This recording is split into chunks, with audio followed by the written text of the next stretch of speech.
Este programa llega a ustedes gracias a Venvox, seguro, fácil, rápido y económico. Y a Conexión VE, el directorio comercial que conecta a la comunidad venezolana en el mundo. Amigos, si están pensando en mudarse de Venezuela, Miami o Panamá a cualquier parte del mundo, les recomiendo a mis amigos de Venvox PTY, porque ellos le van a resolver todo. No importa el tamaño, cuán grande o cuán pequeña sea tu mudanza. Ellos te hacen la planificación de todo el proceso logístico, embalajes, papeles y te mudan hasta los vehículos. Contáctalos y sin costo alguno van a tu casa. Toman las medidas para elaborar una solución ajustada a tu presupuesto. Ya sabes, Venvox PTY, fácil, rápido y confiable. Si eres emprendedor, si tienes un negocio, únete a Conexión VE, el directorio comercial que conecta a la comunidad venezolana en el mundo. Allí puedes ofrecer o encontrar productos y servicios, como también conectarte con sus miembros para establecer relaciones comerciales. Entra a su página web www.conexionve.com y conéctate con otros venezolanos en el mundo. Esta red te ayudará a potenciar tu negocio, no importa lo grande o lo pequeño que seas. Entra a Conexión VE y crece con ellos. Y tú tampoco lo hagas. Se terminó la primera ronda de negociaciones en México. Información poca, casi nada. Lo que sí se sabe en Venezuela y en el mundo es que el interinato llegó a su fin y que el usurpador ya no lo es. Horas antes de que se iniciara el encuentro en México, fue hecho público el último informe de la fiscal de la Corte Penal Internacional, Fatou Bensouda, ya retirada. En él se da luz verde a la investigación contra el régimen de Nicolás Maduro por cometer crímenes de lesa humanidad, al menos desde 2017. Por ello, para Enrique Aristigueta Granco, líder histórico venezolano, sentarse a dialogar con quienes han sido acusados de cometer crímenes de lesa humanidad ha sido un sinsentido. Pero sus opiniones son desoídas por quienes fungen de oposición al régimen, y Venezuela se encamina otra vez hacia unas elecciones regionales nada libres y menos transparentes. Amén, que no resolverán la crisis del país caribeño. Para hablar de este tema, no callaré, le da la bienvenida a Enrique Aristigueta Granco. Efectivamente, nuestro invitado de hoy es el doctor Enrique Aristigueta Granco y es un honor y un orgullo tenerlo nuevamente con nosotros. Bienvenido, doctor, un gran abrazo. Igualmente, Nito, ¿cómo estás tú? Gusto en verte y oírte. Bueno, vamos a decirle que bien, para que los ángeles digan amén, pero muy preocupada, porque, bueno, ¿hacia dónde va Venezuela? Por no decir el mundo, doctor, ¿no? Porque, bueno, ya estamos viendo lo que está pasando en el mundo entero, ¿no? Este tema también del avance, bueno, de la toma de Afganistán por parte de los talibanes y lo que le están sucediendo precisamente a las mujeres afganas, ¿no? Pero antes de entrar en ese tema, digamos, de corte mundial, el tema Venezuela. Fueron una vez más a unos diálogos, ahora resulta que ya se terminó la primera etapa, yo no sé a qué se llegó, yo no sé si usted tiene mayor información. ¿Usted sabe exactamente a qué se llegó? ¿Cuál es el acuerdo real de este encuentro? Aparte de levantarle las opciones no lo sé y no sé si alguien lo sabrá y el que lo sepa no sé si lo va a decir. Porque todo está envuelto en un halo de incongruencias y de improvisaciones y de misterio. Yo no entiendo. No entiendo, por ejemplo, por cómo y por qué Guaidó, que ha sido el promotor de esta reunión. Yo recuerdo que no hace tanto tiempo, en un programa semejante a el ciudadano me preguntaba, no sé si era el ciudadano o era Carrangola, pues qué opinaba yo de la propuesta de Guaidó. Le mira, yo no sé, porque yo no sé bien el contenido de esa propuesta. Los acontecimientos se encargarán de hablar. Bueno, él es el que ha estado desde un comienzo estimulando y motorizando esta reunión, y entonces resulta que en la reunión, al parecer, pues simplemente lo han tirado al pagón, o sea, lo mandaron al cuarto de los trastos viejos, cosa que a mí me parece indignante. Yo no he sido un Guaidó lover, eso lo sabes tú. Yo simplemente he visto ese proceso con mucho interés. Al principio tuve muchas esperanzas y creí que Guaidó era realmente bueno, el dueño de la legalidad, de la legitimidad más que de la legalidad. Pero las cosas han ido transcurriendo a través de los meses. Y bueno, que en definitiva eso se ha diluido en el ambiente sin pena ni gloria, o con más pena que gloria. A mí me da pena ajena y tristeza que un personaje, sus propios amigos, los utilicen de esa manera para luego pues dejarlo flotando en el ambiente o quién sabe dónde.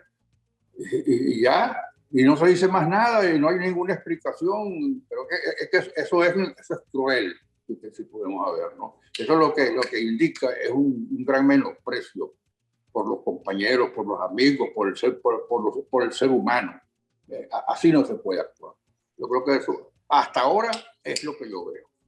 Que con ese señor, a ese señor lo han utilizado y luego lo han desechado sin ni siquiera dar una explicación. Bueno, lo utilizaron y lo desecharon y él se dejó utilizar y desechar. Bueno, está bien, pero perdóname, eso no justifica la actitud de sus compañeros, de sus amigos y de quienes lo utilizaron. Él no pidió eso, ¿verdad? ¿Él no lo pidió? Él pidió ser presidente de la República encargado, él no lo pidió. Eso es decisión del G4 o de quién sabe qué colectivo de oposición. Y entonces, bueno, le tocó suerte a él como le ha podido tocar a otro. El arriesgado, sin duda, ¿verdad? Bueno, si no le tocaba a él, le hubiese tocado a Freddy Guevara, que también salió ahorita de la cárcel y dicen que va a la próxima ronda de negociaciones. O sea, que no hubiese cambiado mucho la situación, pienso yo, pero bueno, eso, la historia se encargará de despejarnos esas dudas. Así es. Yo tengo... hasta ahora ese problema, esa es una parte del problema. El otro es que después que se le hizo tanta promoción a esa reunión, ¿verdad? Y que yo quizás ingenuamente pensaba que esa era una ronda de negociaciones, resulta que eso fue un saludo en el escenario y ya está. Y ahora para septiembre, pero bueno, ¿qué es eso? Yo entiendo que los noruegos no tienen ninguna prisa, ¿verdad? Y los demás facilitadores no tienen ninguna prisa, pero nosotros sí, porque el país está pidiendo. Ya va, doctor, pero nosotros tenemos prisa ¿para qué? Para salir del horror en que estamos metidos. Pero vamos a salir del horror con esa reunión, con esa gente. No, desde luego que no. Con esa oposición. Desde luego que no, pero la idea que se vendió fue otra. La idea que se vendió es que sea una reunión para encontrar un camino bueno, de entendimiento, etcétera. ¿Y usted creyó eso? No, yo no lo creí, pero seguro que te lo dijo la gente. No, eso te le dijo a la gente. Claro, me angustió que usted lo pensara. Porque usted corrió en 7 plazas como para creerle a estos señores que nos han engañado durante 22 años igualito que el régimen. Ahora fíjese. Una vez en un programa, no recuerdo cuál, me preguntaron, y yo dije, ahí no va a salir nada. Y no va a salir nada simplemente porque los señores que están usurpando el poder en Miraflores no están dispuestos a aceptar ni a firmar nada que pueda poner en peligro su permanencia. O sea, a mí no me sorprende que esto haya terminado en nada, pero entonces eso fue lo que se vendió, fue otra cosa, y lo que la gente que creyó en eso esperaba era otra cosa. Claro. Ahora fíjese, lo que no sé, Pedro y Alejandra, si me pueden poner en pantalla un cuadrito que apareció en La Voz de América. La Voz de América tiene que saber un poco más de estas reuniones, porque yo soy una convencida que los Estados Unidos también se quieren quitar a Guaidó y el problema venezolano de encima. Y dice, se lo voy a leer, doctor, dice, puntos claves en la agenda del diálogo sobre Venezuela. Sí, aquí lo estoy leyendo. Exacto. Entonces dice, oposición venezolana, ¿qué pedía? Cronograma de elecciones libres y justas, ingreso de la ayuda humanitaria y vacunas contra el COVID, garantías democráticas que incluyen liberación de presos políticos, regreso de exiliados e instauración de justicia transicional. Después vamos a hablar usted y yo de esto de la justicia transicional. Pero ¿qué pedía Nicolás Maduro? El levantamiento total de las sanciones económicas, reconocimiento de todas las instituciones de Venezuela, entre ellas la Presidencia, la Asamblea Nacional y el Tribunal Supremo de Justicia, y la devolución de activos de Venezuela congelados por gobiernos y entidades financieras mundiales. Si usted me pregunta a mí, yo creo que el reconocimiento de las instituciones se le dio. Creo que al terminarse el interinato, que se terminó, se tienen que devolver los activos de Venezuela al gobierno reconocido. Y estoy segura que se van a levantar las sanciones. ¿Usted qué cree de esto que yo le estoy preguntando? Bueno, eso que está planteado allí es un diálogo de sordos, porque uno pide una cosa y otros piden algo completamente diferente. Pero, ¿sabe? Vamos a ver, los hechos, estamos partiendo de la base que los hechos hablan y que simplemente el haberse sentado con un señor que firma como representante de la usurpación, que es el psiquiatra, ya ahí se está reconociendo a Maduro. Ahora yo creo que la oposición, los partidos que forman la Mutua, el Frente Amplio, el G4, como lo quieran llamar, tendrían que explicar si para ellos realmente este es el reconocimiento de Maduro. Porque ellos son los que aceptaron ir a esta reunión, y ellos ya estaban ofreciendo otra cosa. Ahora, ¿dónde está parada la oposición oficial? Eso no lo sabe nadie, y creo que no lo saben ellos mismos. ¿Qué va a pasar con las próximas elecciones? Yo creo que van a ir todos mansamente como borregos. Usted sabe que ayer un amigo cubano me acuñó una frase que usaban ellos para hablar de la oposición creada por la Revolución Cubana, que era una oposición hecha a la medida del régimen, y la llamaban la oposición fiel. Y me gustó mucho, porque yo creo que lo que está pasando en Venezuela es que hay una oposición fiel al régimen, porque como usted lo ha dicho, ellos piden una cosa y los otros piden otra. O sea, ¿cómo es posible, doctor, que después de 22 años de lucha, después que se consiguió un apoyo a un gobierno interino de más de 50 países, después de todo esto, entonces ahora hayan entregado en México, que por cierto es un país que para nada, yo nunca me hubiera sentado en México cuando ese es un país, un gobierno alineado completamente con el régimen de Maduro, no es neutral.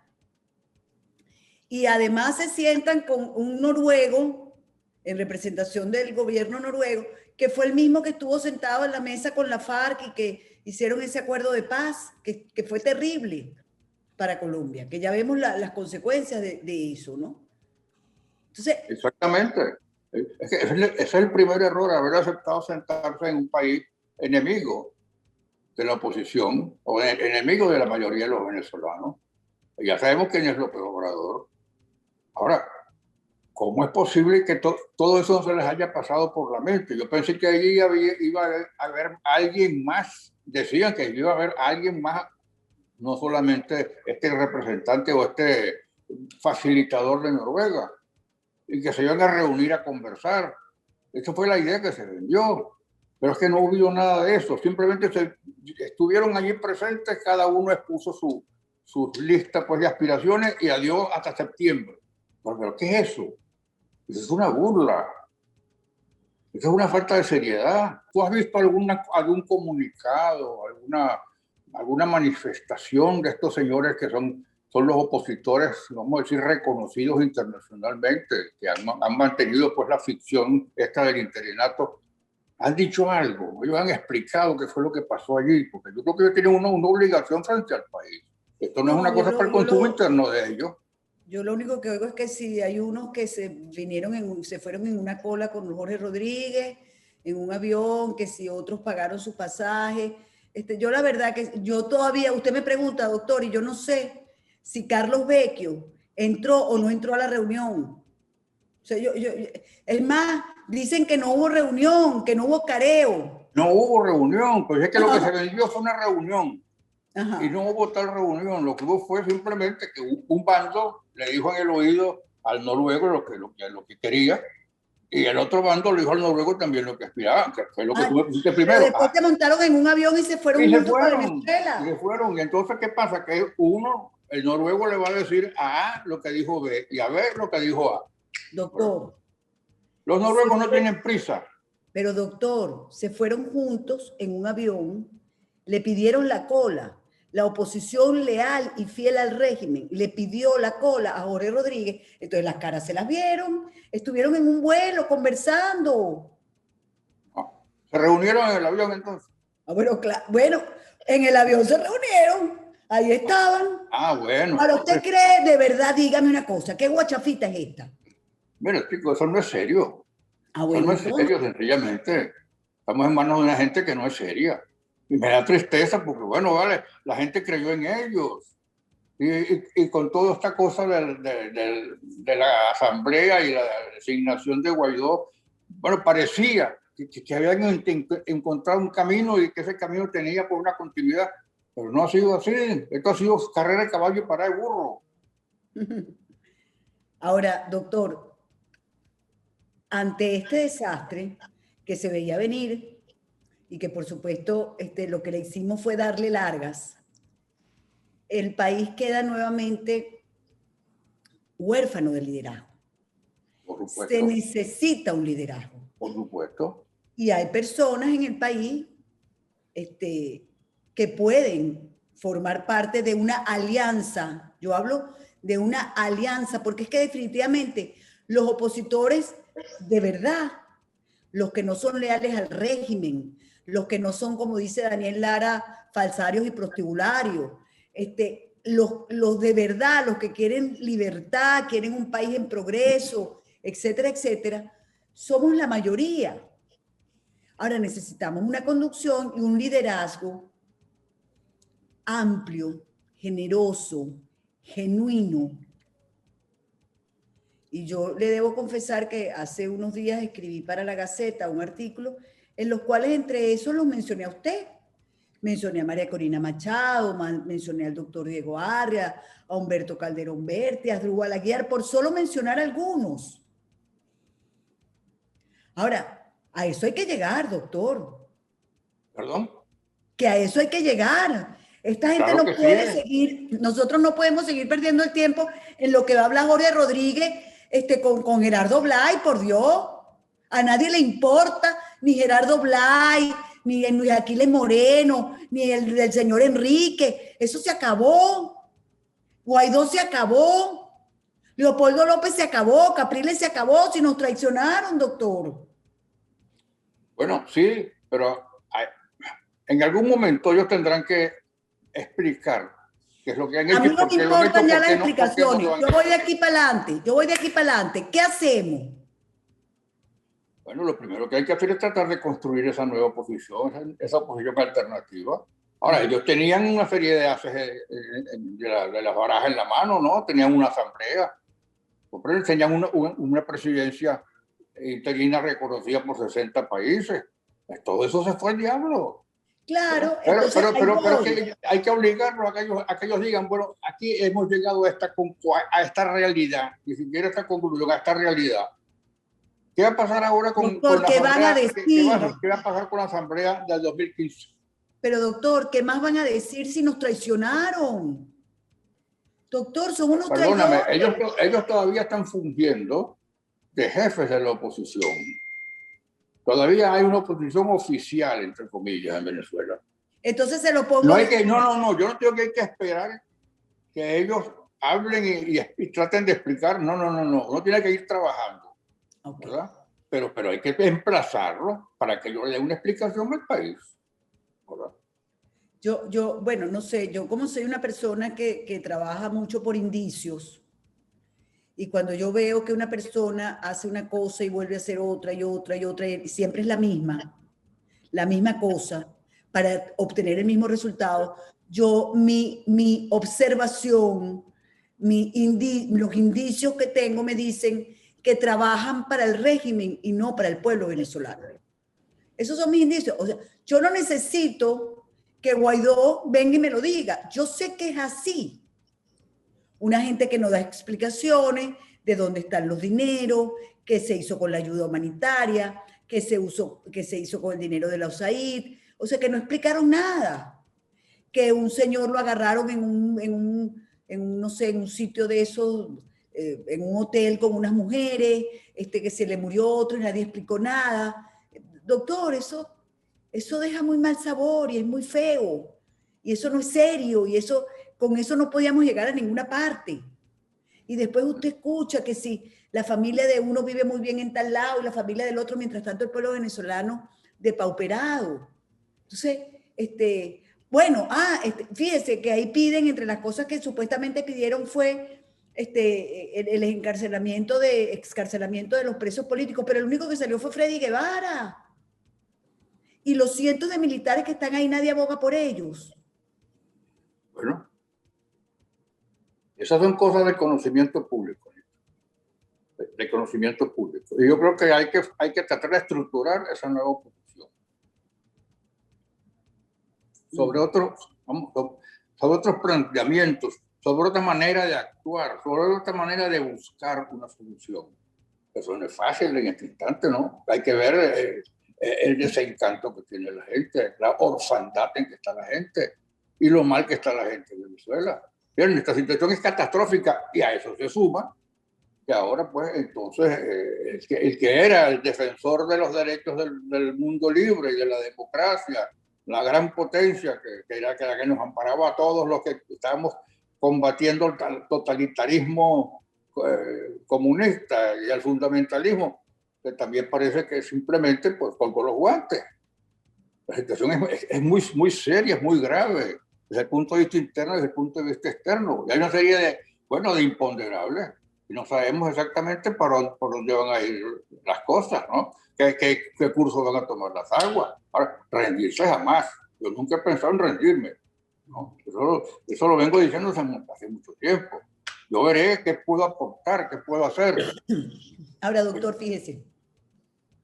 Yo se lo digo porque todos los días recibo más llamadas y más mensajes y más contacto con nicaragüenses, con chilenos que están muy preocupados por las próximas elecciones que va a haber allí,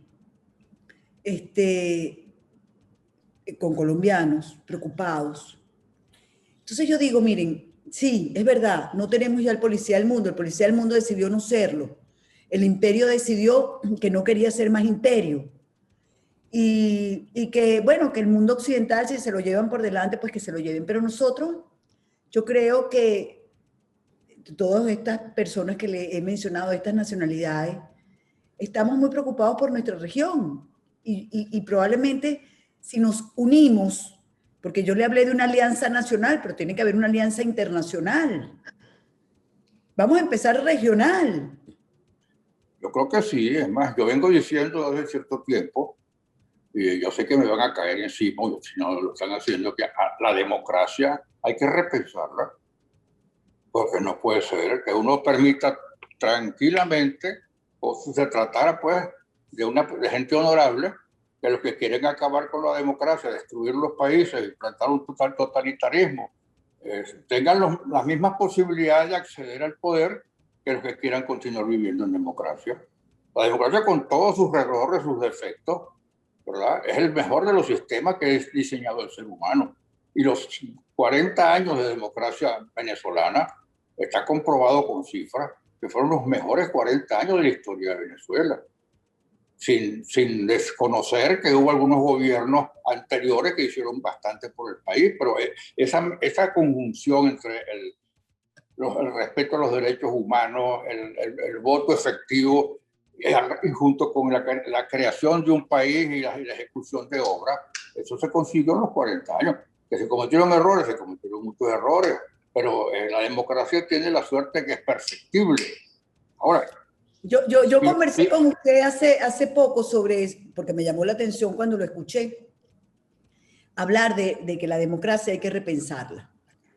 Y una de las cosas que usted me comentaba en aquel momento fue, bueno, mire, por ejemplo, cuando Marcos Pérez Jiménez intentó ser candidato presidencial, se hizo una enmienda a la Constitución y se impidió que fuera. Creo que fue eso lo que usted me comentó. Me dijo que si había que poner en las constituciones que no podían participar en elecciones democráticas partidos totalitarios, pues habría que hacerlo. Bueno, ya la Unión Europea ha dado un paso en ese sentido, pero yo no sé cuán en serio lo están tomando, ¿no? Que está prohibido en la Unión Europea los partidos comunistas y nazistas y fascistas. Lo que pasa es que ellos se disfrazan. Y entonces, sabemos lo que hay detrás de cada disfraz de eso, pero ahí están concurriendo, ahí están acabando con España. Pero deberían acabar entonces con Borrell, porque a Borrell le encantan todos los gobiernos totalitarios y que hay que dialogar con todo. Bueno, ya dijo que había que sentarse a hablar con los talibanes. Pero él es compañero de ruta. El Partido Socialista Obrero Español de Felipe González no tiene nada que ver con el Partido Socialista Obrero Español de Pedro Sánchez, que es en el fondo un hombre fiel de Zapatero, que es el que ha dado inicio a toda esta serie de cosas que están perjudicando a España. Borrell es de los compañeros de ruta. Estamos de acuerdo. Retomemos el tema. Repensar la democracia. ¿Cómo hacemos? O sea, usted me comentaba que además era una tesis que usted estaba manejando, pensando, trabajando, que no la tenía absolutamente madurada la idea, ¿no? Pero le pregunto, ¿qué otras cosas se pueden hacer? Porque es que yo lo escucho a usted y después oigo a la oposición venezolana diciendo que vamos a unas elecciones con los criminales que la Corte Penal Internacional acaba de decir que cometieron un delito por lo menos desde 2017, cosa que es mentira, porque es desde muchísimo antes. Desde Hugo Chávez se vienen cometiendo delitos de lesa humanidad. Muy bien, eso lo sabemos. Esto no son solamente unos políticos malos que tienen unas ideas trasnochadas cuya aplicación ha acabado con el país. Estos están metidos en una banda internacional de toda clase de delitos, que emiten toda clase de delitos, comenzando por el narcotráfico. Ahora, bueno, eso no puede ser, eso no tener autoestima.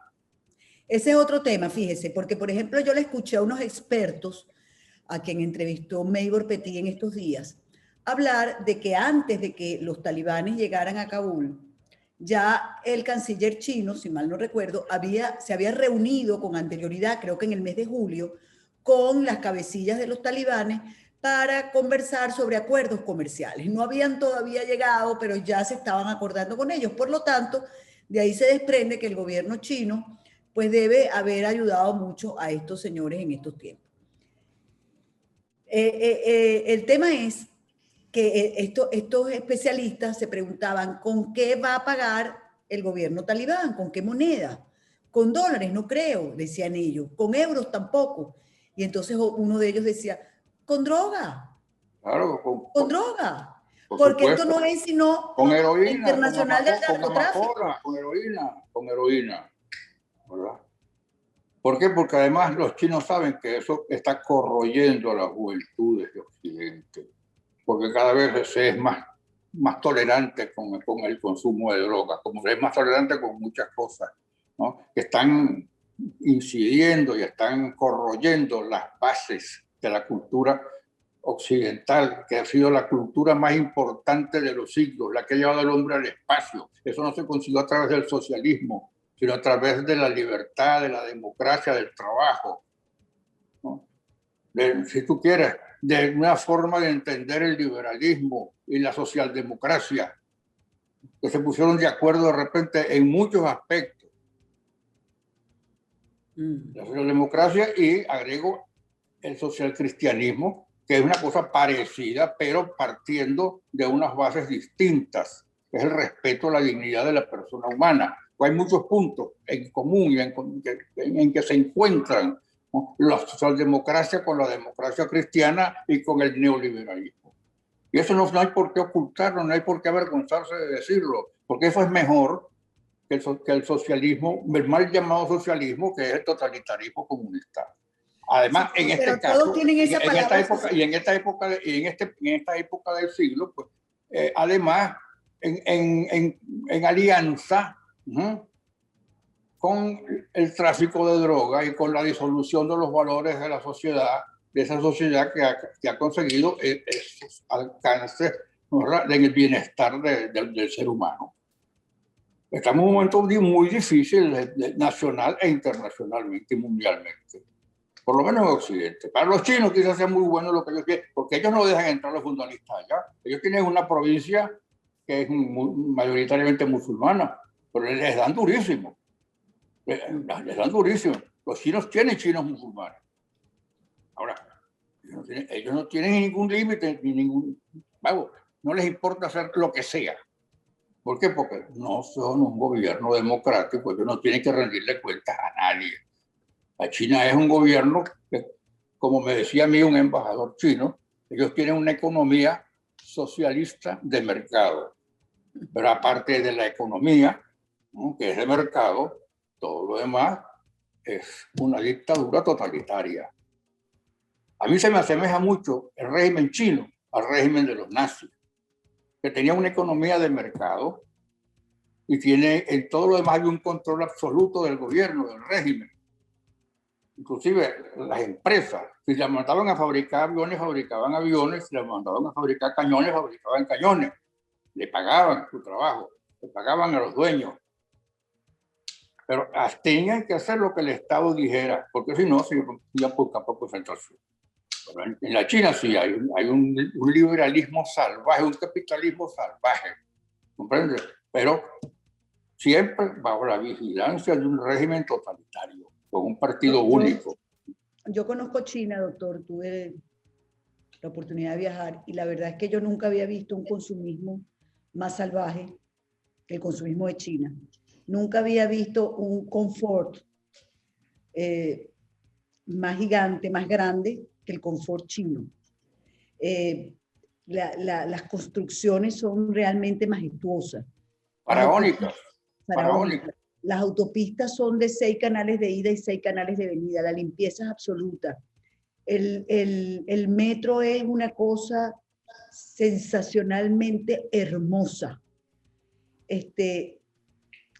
Pero es un pueblo que parece sojuzgado. ¿Ah? Sí, parece un rebaño. Sometido. Pero bueno, yo también estuve. Yo estuve cuando estaba recién comenzando la apertura económica, luego unos años después, y se había transformado el país. Se había transformado. Inclusive estuve en la forma de vestir la gente, la forma de comportarse. Sí. Una de las cosas que me llamó a mí más la atención es que en Venezuela, al principio de la revolución, había la cosa esta de que había que vender, iban a vender carros chinos. Y entonces, bueno, los carros chinos, yo en China no vi ningún carro chino. No. Yo vi Mercedes-Benz, Ferrari, pura cosa espectacular, unos carros que yo en mi vida había visto, que los mandan a hacer a la medida. Eso es lo que yo vi en China. Así es. Yo no veía que los carros chinos eran para América Latina, pero ellos no andan en eso. Lo que pasa es que la democracia, y eso es lo que mucha gente no entiende, es un concepto occidental. En la historia, ¿quién fue el primer país que tuvo una democracia y que llegó a ella espontáneamente? En la Grecia del siglo de oro de Pericles, ¿verdad? Y luego la República Romana, que terminó en imperio, ¿verdad? Pero esas ideas siguieron caminando hasta la revolución por la cual se independizó los Estados Unidos, la Revolución Francesa y las revoluciones de la América Hispana. Ahora, esos fueron imperios que cayeron cuando se relajaron, bueno, como lo que nos pasa a nosotros. Bueno, sí, la cuando historia se pervirtieron, esa es la palabra. Exactamente. Es el caso de Babilonia, es el caso de Grecia, es el caso de Roma, ¿verdad? Y yo creo que es el caso de la civilización occidental. Tristemente, yo he dicho muchas veces que estamos presenciando la segunda caída del Imperio Romano. El Imperio Romano, ¿cuándo colapsó? Bueno, cuando vino el relajo en sus costumbres, ¿no, verdad? Y los bárbaros lo destruyeron y se apoderaron de él y salvaron distintos países. Pero esos bárbaros fueron asimilando esa cultura que había quedado subyacente allí. Y esa es la civilización occidental. Esa mezcla el pensamiento grecolatino desde las ideas del judeocristianismo, ¿no? Y luego la economía, el desarrollo de la economía en los países occidentales. Eso ha dado al ciudadano de los países democráticos, de los países que han sido el ejemplo para nosotros. Y en América Latina, todas las constituciones, desde la primera, en Venezuela ha habido 24 constituciones, contando la presidenta, 24. Entonces, están hablando de una constituyente, pero ¿para qué más constituyentes? Tenemos 24 constituciones para escoger dentro de ellas la que queramos. Y todas dicen, ¿no?, que el gobierno de Venezuela es democrático, electivo, representativo. Y eso ha sido letra muerta hasta que llegó la democracia en 1958, donde eso se comenzó a respetar y aplicar con errores, con fallas. Pero allí íbamos, ¿verdad? ¿Por qué? Porque es la idea occidental del desarrollo político y económico y social de las comunidades, de la sociedad, del hombre en su conjunto. Doctor, pero fíjese. Eso no es aplicable inmediatamente a cualquier país. Por eso es que fracasan los intentos de democracia en países tribales, ¿verdad? Claro. Eso no puede ser de un día para otro. Estamos por terminar. Ya el tiempo apremia, ¿no? Pero hay una, ¿cómo decirlo?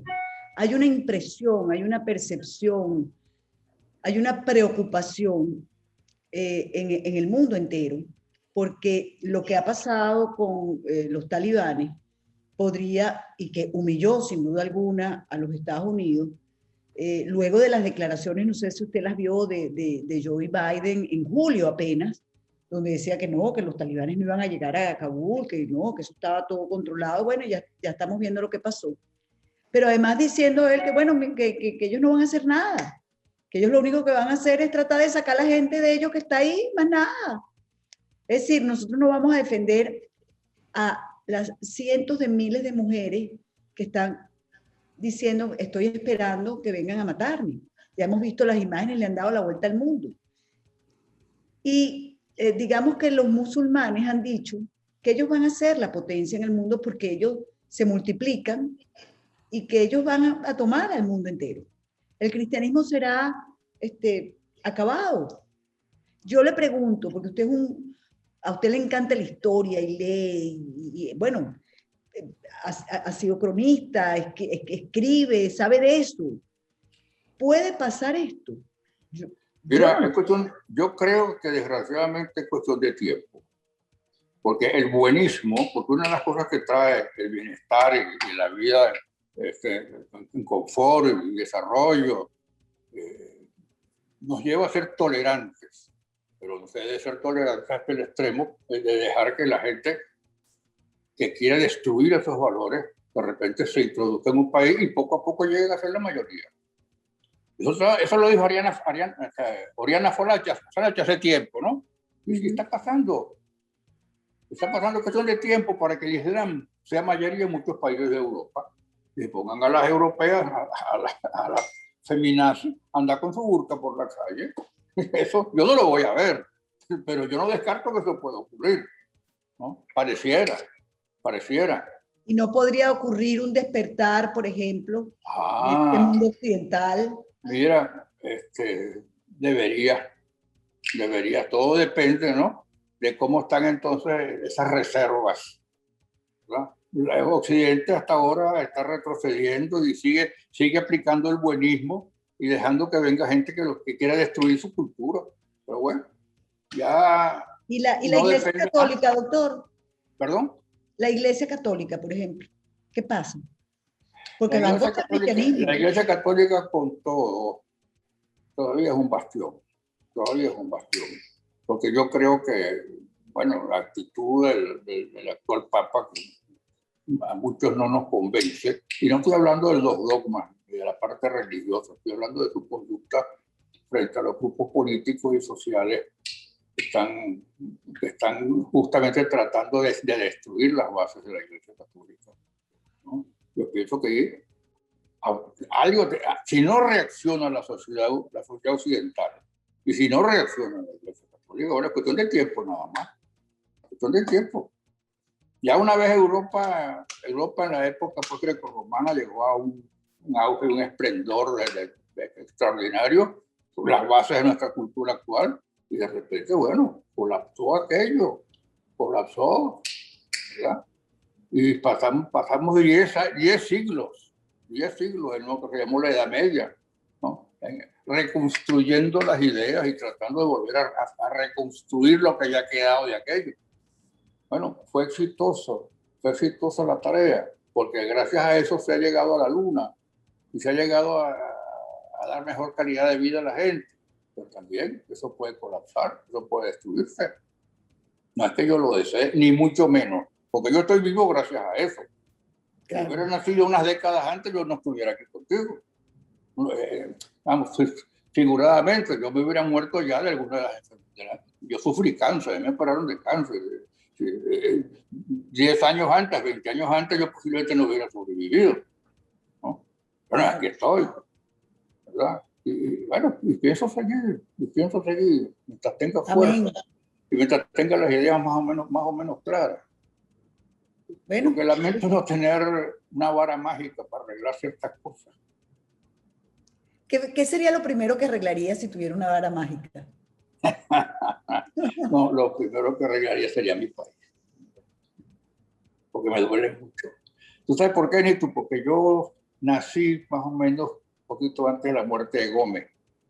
Y yo vi la Venezuela rural, de la cual yo conversaba mucho con tu papá, ¿verdad? Tu papá llegó a ver a Gómez personalmente. Es una historia que tú conoces, ¿no? Siendo él un niño.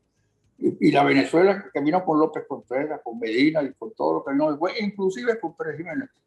Fue una Venezuela que estaba creciendo y desarrollándose como crecía y me desarrollaba yo, que era un niño. Yo llegué de la niñez a la adultez simultáneamente con el desarrollo de Venezuela. Yo conocí aquella Venezuela todavía. Y yo conocí la Venezuela de su apogeo, ¿no? Hasta que llegaron los bárbaros. Así como a Roma le llegaron los bárbaros. ¿No? Y están destruyendo todo aquello. Siquiera aquellos bárbaros fueron en definitiva inteligentes y admiraban lo que estaban destruyendo, admiraban a los romanos, pero los querían imitar. Y bueno, formaron una nueva cultura. Están formándose una nueva cultura. ¿Tú has visto quién es el nombrado ministro de Educación? ¿Y quién es el ministro de Educación? Una señora que era gobernadora de Monagas, o que es gobernadora de Monagas. Yo no tengo ni idea de quién es nadie. Yo creo que de casualidad sabe leer y escribir. No tiene ningún título académico. Pero es que a ellos no les importa la educación, doctor. Mientras claro que no. Sea el pueblo, para ellos mejor. Pero por supuesto que no. Como en Cuba tampoco les importa la educación. Ellos ahora, lo grave no es que los revolucionarios sean ignorantes. Lo grave es que la oposición fiel a la revolución, que supuestamente pasaron por una universidad, sean tan ignorantes o más ignorantes que ellos. Yo no creo que sean tan... No, ellos no son tan ignorantes, porque para mi sorpresa... Son ignorantes, doctor. Bueno. Prefiero decir que son ignorantes, que son unos desgraciados traidores. Mira, no creo, porque la mayor parte de ellos, y es una cosa que me sorprende, han pasado por los mejores colegios, las mejores universidades. Los líderes que tú y yo conocimos, esos venían del gomecismo y habían tenido problemas, y había únicamente una o dos universidades en Venezuela, pero salieron grandes líderes de allí. Y la mayoría eran bachilleres, doctor. Al principio sí, bueno, Rómulo era bachiller, Carlos Andrés era bachiller, el Chino Montilla era bachiller, Rómulo Gallegos era bachiller, cuando fuera profesor y director de colegio. Pero es que el bachillerato en esa época, el que salía de bachiller a comienzos del siglo XX en Venezuela, sabía más que cualquier doctor de la actualidad, porque ahí se aprendía griego y latín y botánica y una serie de cosas. Había que graduarse con una tesis en bachillerato. Claro. Los bachilleres de la época eran notables.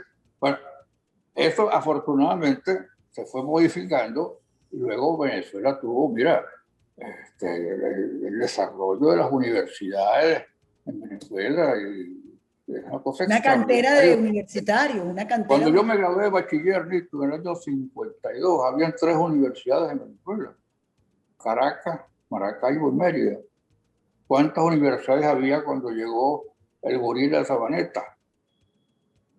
Muchísimas. Y buenas universidades. Y buenas universidades. Ahí están nuestros profesionales dando la talla en todas partes donde llegue, no solamente los médicos, los ingenieros, los arquitectos, los economistas, los técnicos, todos. Eso es admirable, que Venezuela haya pasado a ser un país rural, el año 35, rural, totalmente rural. Yo me acuerdo que las puntas de ganado en la carretera de Caracas a Puerto Cabello, que de repente había que parar el carro porque tenía una punta de ganado, que era un rebaño enorme de vacas y de toros que iban de un potrero a otro, porque estaban a los lados de la carretera. Esa Venezuela ya no existe, ¿no? Uno dejó de existir. Bueno, déjeme decirle, doctor, porque se nos acabó el tiempo, que ya ni vacas hay pocas, porque Venezuela tuvo un ganado maravilloso y una industria, digamos, ganadera, lechera, estupenda. Bueno, eso ya se va el ganado para Colombia, se lo llevan para otros lados. Ya, porque además ya no es negocio. Porque nadie monta una empresa para perder, doctor. Pero por supuesto, pero tú te has fijado que allá en Cuba llegaron a hacer lo mismo. Cuba era uno de los países más avanzados del Caribe, con Batista, que vivía mejor que con los Castro. Para redondear, porque nos tenemos que ir. Hay que salir de ellos. Ahora, ¿hay la posibilidad? Bueno, habrá que hacer la posibilidad. Habrá que construir la posibilidad. O habrá que contribuir o intentar siquiera construir la posibilidad. Porque es un deber de patria, ¿no? Es una cuestión de principios, además. ¿Ya? Yo estoy haciendo lo que puedo modestamente. Mientras, como decía Cantinflas, ¿no? O Luis Sandrini, mientras el cuerpo aguante y la voluntad no falle. Sabemos que la voluntad no falla y que ese cuerpo aguanta. Gracias, doctor. Gracias, Nitu, por esta conversación tan sabrosa. Me hace recordar mucho mis conversaciones con tu papá. Lo sé. Ya en la casa de Cabrimares, cuando los invitaba a tomar café y a comer ponqué. Bueno, yo me colaba llevándoles el café y el ponqué, nada más que para oírlo. Doctor, un gran abrazo. Un gran abrazo, Nitu. Y con ustedes, amigos, hasta un próximo No Callaré. Si te gustó este contenido, suscríbete a nuestro canal y activa las notificaciones.